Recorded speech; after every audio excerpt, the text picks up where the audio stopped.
Hello friends. दोस्तों, ये सामने आप लोग जो प्लांट देख रहे हैं, ये नींबू का प्लांट नहीं है, बल्कि नींबू वर्ग का एक दूसरा प्लांट है जिसको हम नारंगी के नाम से पुकारते हैं। तो फ्रेंड्स, ये रहा नारंगी का खूबसूरत सा पौधा, जिसमें आप लोग देख रहे हैं कि ढेर सारे नारंगी के पके हुए फल लटके हुए हैं। फ्रेंड्स, इस समय सितंबर का महीना चल रहा है और एक्चुअल में ये नारंगी का सीज़न है भी नहीं। नारंगी का सीज़न जब बरसात ख़त्म हो जाता है तब नारंगी का सीज़न शुरू होता है। यानी ये जो जितने भी रसीले फल होते हैं वो ड्राई सीज़न में अच्छी तरह से डेवलप करते हैं, जैसे संतरा है। तो दोस्तों, सबसे पहले मैं आपको ये बता दूं कि ये पौधा मेरा जो है ये 5 साल पुराना पौधा है, और मैं ये आपको बताऊंगा कि कैसे मेरे नारंगी के पौधे में इतने ढेर सारे फल आ गए हैं। तो सारी केयर एक पूरी चीज़ मैं आपको समझाऊंगा। तो स्टार्टिंग करते हैं। सबसे पहले दोस्तों, किसी भी फ्रूटिंग प्लांट को जिस बड़े गमले में आप लगाते हैं तो आपको समय समय पर उसकी गुड़ाई और निराई ज़रूर करनी चाहिए। कम से कम 1.5-2 महीने में एक बार आप निराई गुड़ाई करके।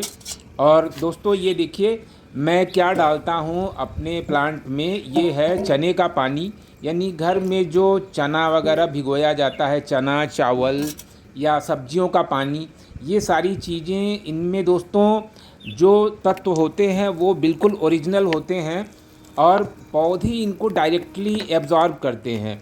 अगर इनकी जगह हम कोई केमिकल फर्टिलाइज़र डालेंगे तो पौधे थोड़ा सा परेशान हो जाते हैं।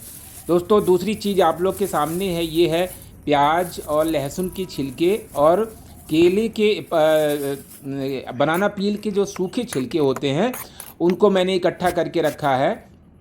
तो दोस्तों, इसको डालने के लिए सबसे पहले थोड़ा सा इसमें मिट्टी की गुड़ाई कर लेते हैं और इन छिलकों को डायरेक्ट इसमें डाल देते हैं। ये बिल्कुल सूखे हुए हैं। फ्रेंड्स, आपको बताऊं कि इन छिलकों में इतना गुण होता है कि जिस प्लांट में आप इसको डाल देंगे उस प्लांट की एकदम से बल्ले बल्ले हो जाएगी, ये जान लीजिए।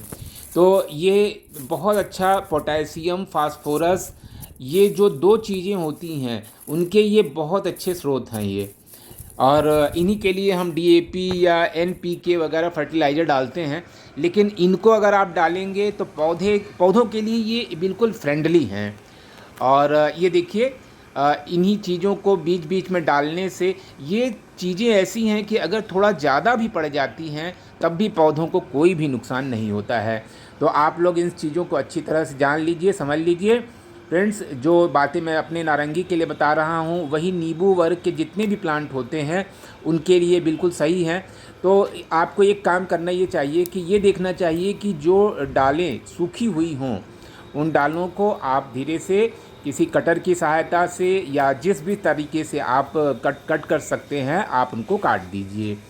अच्छा, दूसरी चीज़ ये है कि आप ये ध्यान रखिए कि इनमें आप ओवर वाटरिंग कभी न करें।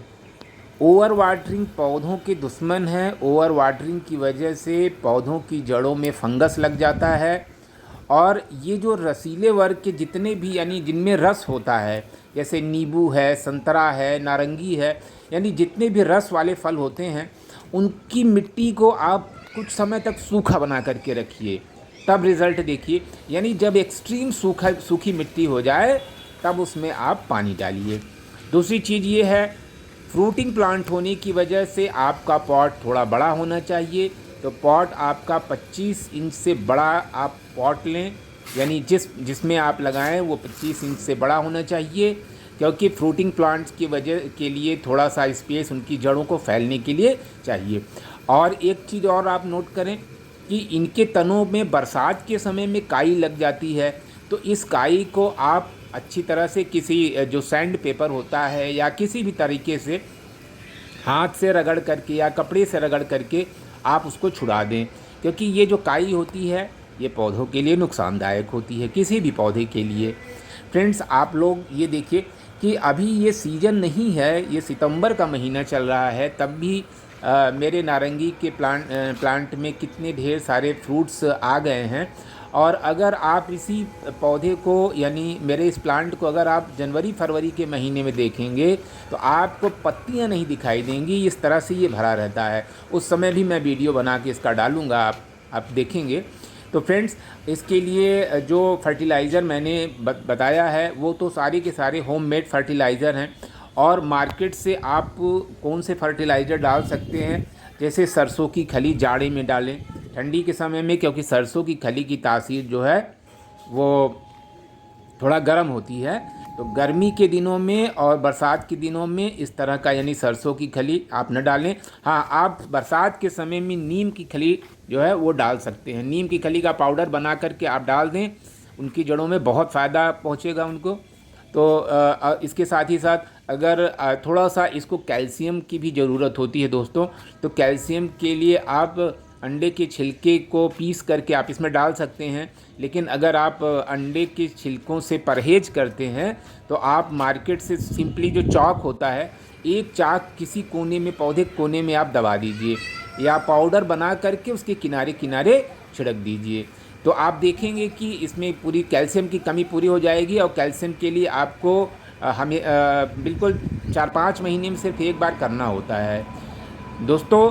ये एक ऐसा प्लांट होता है जिसको 24 मतलब हमेशा धूप की ज़रूरत होती है। आप इसको शेडिंग एरिया में न रखें। शेडिंग एरिया में रखने से इसकी पत्तियां जो है पीली होती जाएंगी और इसमें फ्लावर्स नहीं आएंगे और फ्रूटिंग नहीं आएगी। फ्रेंड्स, कई लोगों की ये शिकायत होती है कि उनके जो पौधे हैं, चाहे फ्रूटिंग प्लांट जो भी हों, नारंगी या नींबू, उनमें फ्लावर्स नहीं आते हैं, और अगर आते भी हैं तो वो झड़ कर के गिर जाते हैं।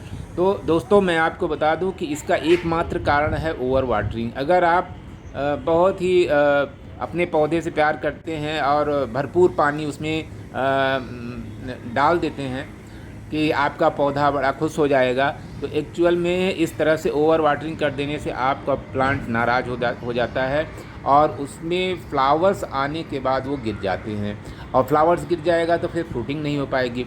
कई लोगों की ये भी शिकायत रहती है कि उनके प्लांट्स में फल तो आते हैं लेकिन वो बढ़ते नहीं हैं। तो बढ़ने का यही कारण होता है दोस्तों कि आप उसमें कोई पौष्टिक तत्व नहीं दे रहे हैं। तो पौष्टिक तत्व आप अपने प्लांट्स को दीजिए। कोई भी प्लांट्स बिना फर्टिलाइज़र के, बिना पौष्टिक तत्व के, वो उसमें जो फ्रूट्स होते हैं वो बड़े नहीं हो पाते हैं।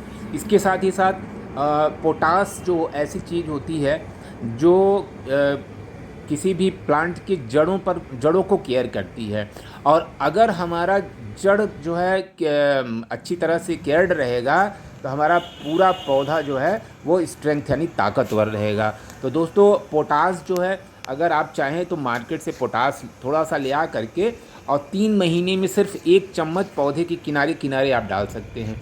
लेकिन कोई ज़रूरी नहीं है दोस्तों।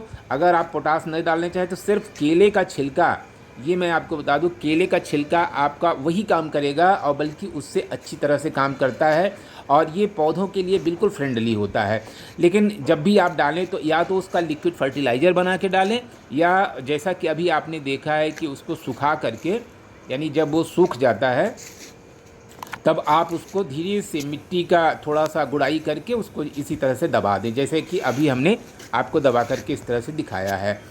तो फ्रेंड्स, ये आप फ्लावर जो देख रहे हैं वो सितंबर के महीने में इतने फ्लावर आए हैं, और अभी इसका सीज़न एक्चुअल में नहीं है। जैसा कि मैंने आपको बताया, इस समय पानी बरस रहा है।